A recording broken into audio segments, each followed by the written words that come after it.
I'm here to talk about success, right?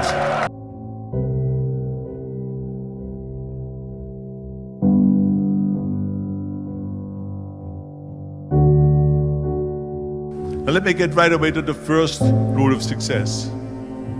The first rule of success is to have a vision. You see, if you don't have a vision of where you go, and if you don't have a goal where you go, you drift around and you never end up anywhere. It's like you can have the best ship in the world, you can have the best airplane in the world. If the pilot or the captain doesn't know where to go, it would just drift around. It would not end up anywhere, or most likely in the wrong place. So I was very fortunate that I stumbled onto my vision. I mean, as you know, I was born in 1947 in Austria after the Second World War. And I didn't really like Austria when I grew up. I couldn't wait to get out of there.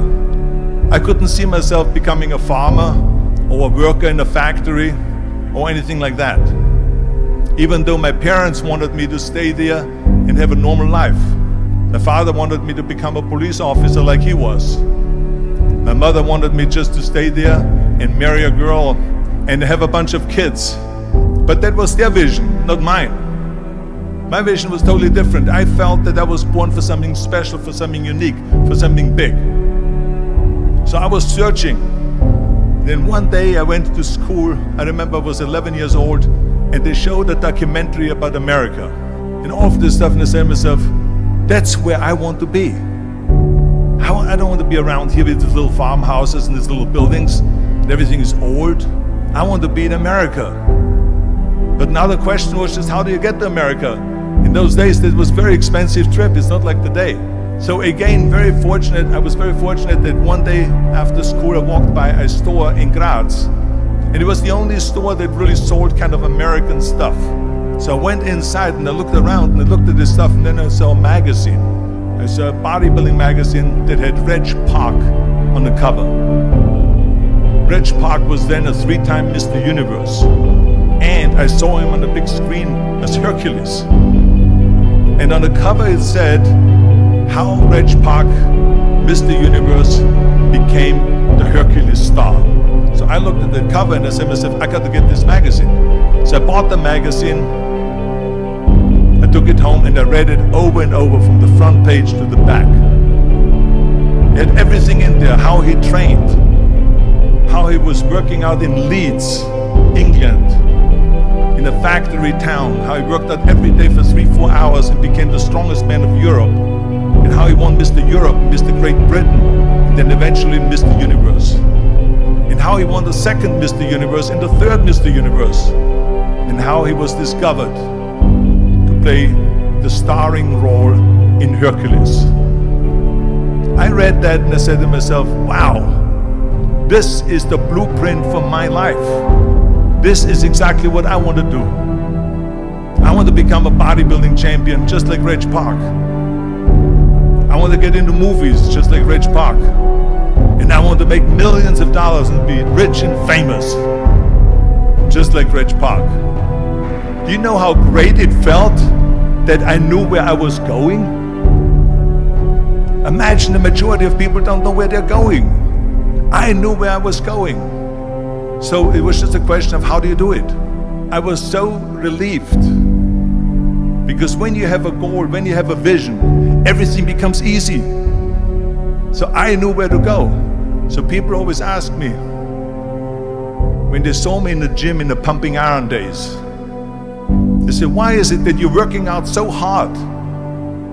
5 hours a day, 6 hours a day, and you have always a smile on your face. The others are working out just as hard as you do, and they look sour in the face. Why is that? And I told people all the time, I said, because to me, I'm shooting for a goal. In front of me is the Mr. Universe title. So every rep that I do gets me closer to accomplishing that goal, to make this goal, this vision turn into reality. With the age of 20, I went to London and I won the Mr. Universe contest as the youngest Mr. Universe ever. And it was because I had a goal. And this is no different than anything else, what I'm talking about. This is not just about bodybuilding. It was the same in acting. And the same thing is also in politics. I remember that in politics, I had a very clear vision that I will be the leader of California. This is as far as I could go because I was not born in America, so I could not run for president. So being the governor of the 5th largest state was for me really the ultimate title, the ultimate accomplishment in politics. So even though people came up to me and says, why don't you go and run for something smaller, you're never gonna make it.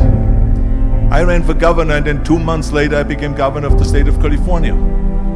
Again, because I had a very clear vision what I'm gonna do with California. So let me tell you something, visualizing your goal and going after it makes it fun. You got to have a purpose no matter what you do in life. You got to have a purpose. So that's rule number 1, have a vision.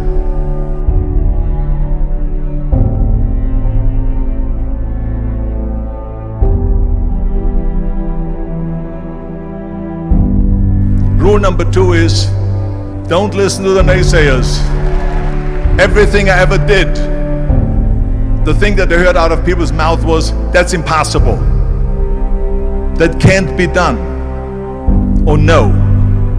I remember when I wanted to be a bodybuilding champion, including my parents and everyone else around me, said this is impossible. That is exactly what I heard, and of course I proved to the people that it can be done. So whenever someone said to me, it can't be done, I heard it can be done. When they said no, I heard yes. And when they said it's impossible, I heard it is possible. Because I am a strong believer. I'm a strong believer what Nelson Mandela said, that everything is always impossible until someone does it. Well, I'm gonna be the one that said to myself, I'm gonna do it and I'm gonna show it to them. Maybe it has never been done before. That's perfectly fine with me. But I'm gonna do it. And I did not listen to the naysayers. The same was also when I went into not just in bodybuilding, they said no. When I wanted to come to America, when I wanted to go to America, they said it's impossible. There's no money that you have to fly even over there. You have no money when you go over there to live with. And what do you think, they're gonna wait for you? They have plenty of big bodybuilders over there. It was all no, and it can't be done, it's impossible. And I remember then that the same thing happened also when I went into show business. I won 13 world bodybuilding championships altogether, and now I said to the agent, the Hollywood agent, I want to get into movies. He said, that's funny, Arnold. I asked a studio executive, I say, I want to get into movies. I want to be a leading man. He started laughing. So they all say it's impossible. I said, why is it impossible? He says, because look at how big you are. You weigh 250 pounds. Hercules bodies and muscular bodies weighing 20 years ago. And then they told me, says, and your accent, even if you reduce all your body weight and everything and have a normal body, I said, your accent, I mean, it will go give people goosebumps. With the German accent, it will get people the creeps. They will get scared. He says, no one in Hollywood ever has become a leading man that had an accent. That's the kind of stuff that they heard. They said, no, you see, it's impossible. And plus your name who can pronounce Schwarzenegger or something like that. No one can pronounce that, so forget about it, Arnold. This is the kind of thing that I heard. Now that's very encouraging, isn't it? But you know something? I didn't give a shit. I said to myself, in bodybuilding I worked out 5-6 hours a day. I'm gonna do the same thing now for acting. And of course I went to college to study English, accent removal, acting classes, and all of this stuff, all day long. I worked and I worked and I worked. And within a short period of time, I made one movie called Hercules in New York, which of course went right into the toilet. But it didn't discourage me. I still had the same vision. And then all of a sudden, I was asked to star in Conan the Barbarian. And after I did Conan the Barbarian, the director at the press conference said to the press, he said to the press, if we wouldn't have had Arnold, we would have had to build one. And the same thing was with Terminator. After we were finished filming Terminator, Jim Cameron said to the press, if Arnold wouldn't have had that accent and talked like a machine, I think the movie wouldn't have worked. So think about that. The body and the accent that they attacked was an asset.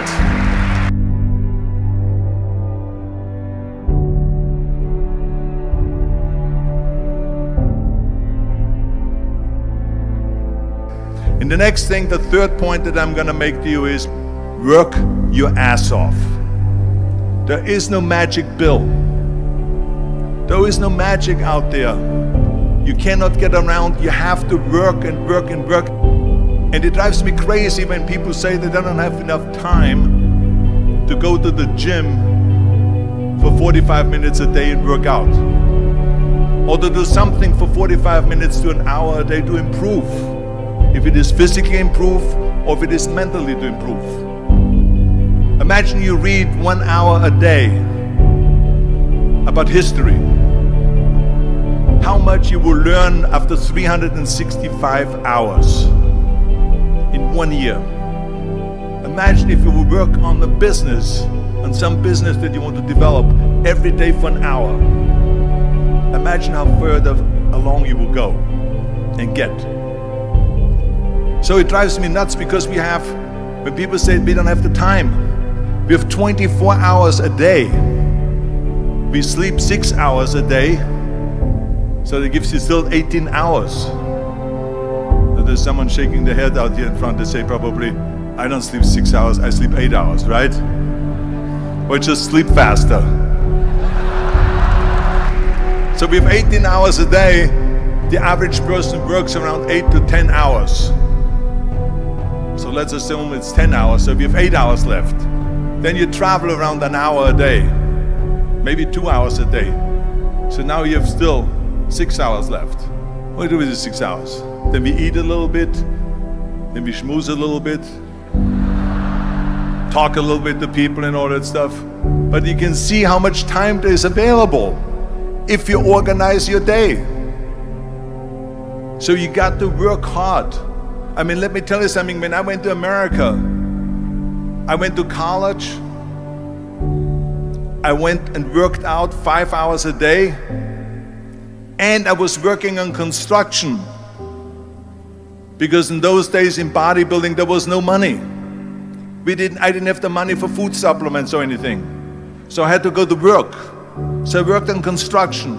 I went to college. I worked out in the gym, and at night from 8 o'clock at night to 12 midnight, I went to acting class 4 times a week. So I did all of that. There was not one single minute that I wasted. I became very friendly with Muhammad Ali in the 70s. And Muhammad Ali worked his butt off. And I saw it firsthand. And I remember that there was a sports writer that was there in the gym when he was working out and he was doing sit-ups. And they asked him, how many sit-ups do you do? And he said, I don't start counting until it hurts. Now think about that. He doesn't start counting his sit-ups until he feels pain. That's when he starts counting. That is working hard. And so you can't get around the hard work. It doesn't matter who it is.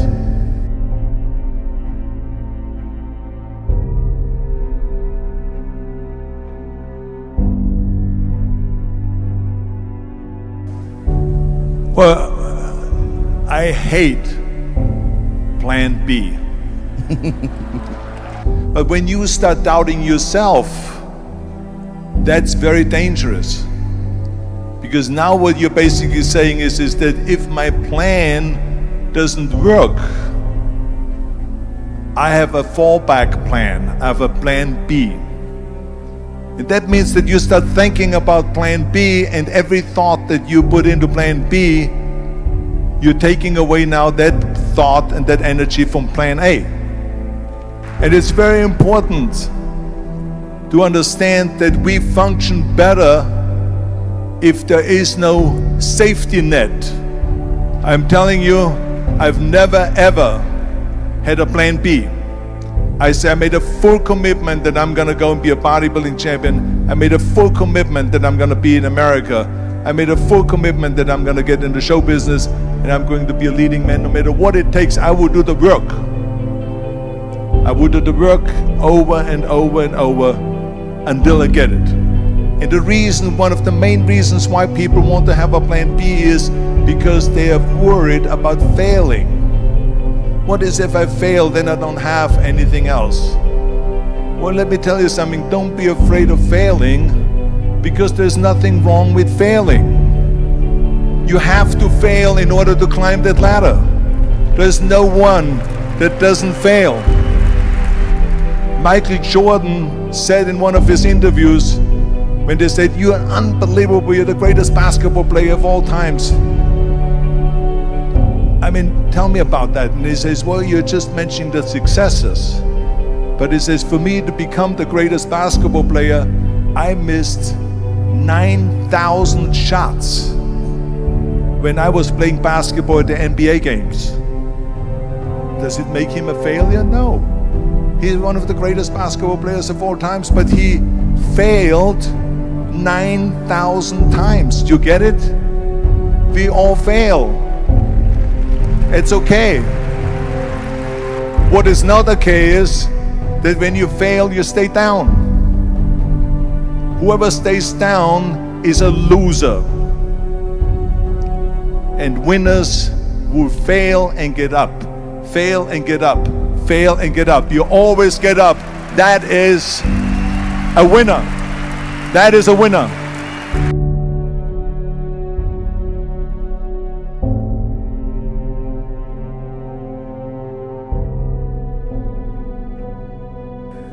This is one of my 6 rules to success.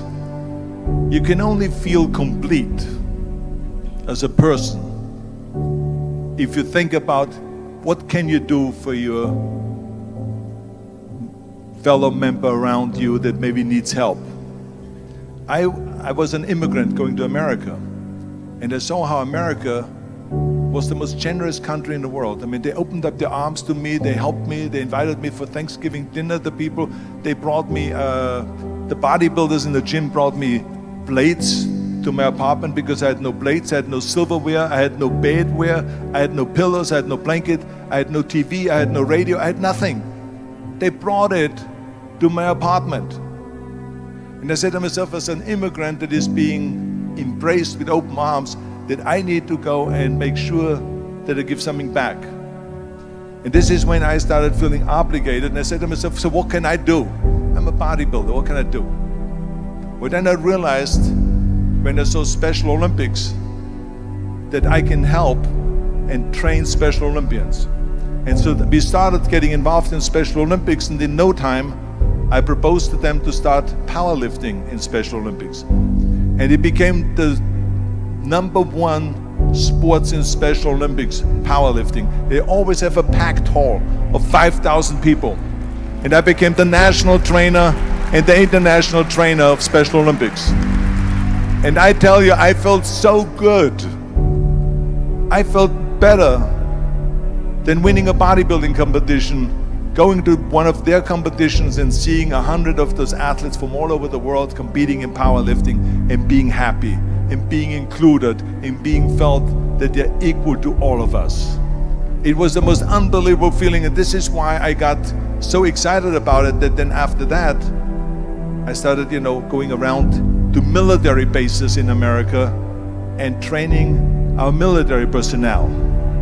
Because in those days, bodybuilding and weight training wasn't popular. Now it is. Now when you go to Iraq, to Baghdad or somewhere like that, you see the American soldiers train. They have the biggest facilities. It's like this dome here. This is how big the training facilities are now. So I went from military base to train the soldiers and the sailors, the airmen and all of them. The more I got into that, the more I realized how good it feels to give something back. And that's when my idea came about after-school programs, because after school, when I traveled to all the schools to train students, I saw there was a huge gathering of students after the school was over outside the school.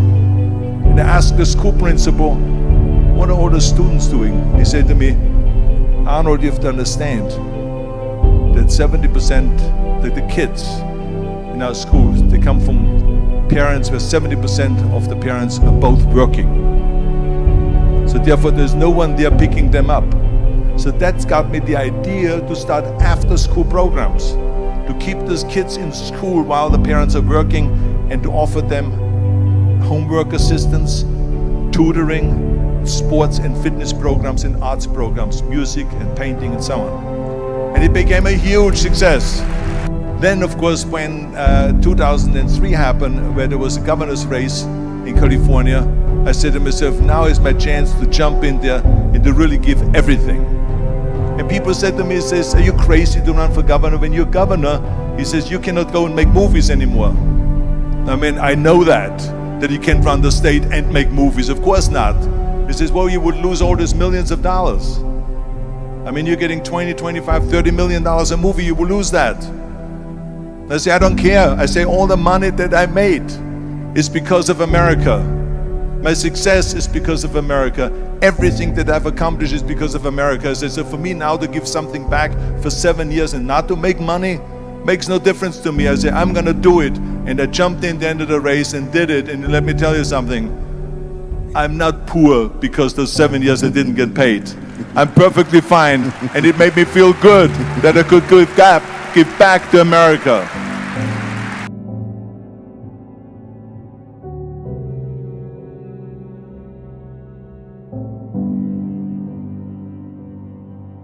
Well, I think that every day we are benefiting from someone helping us. That's why I said earlier, there's no such thing as a self-made man. I mean, when you think about it, you're born and you need your parents to raise you. You need your teachers to teach you. You need your coaches to do sports.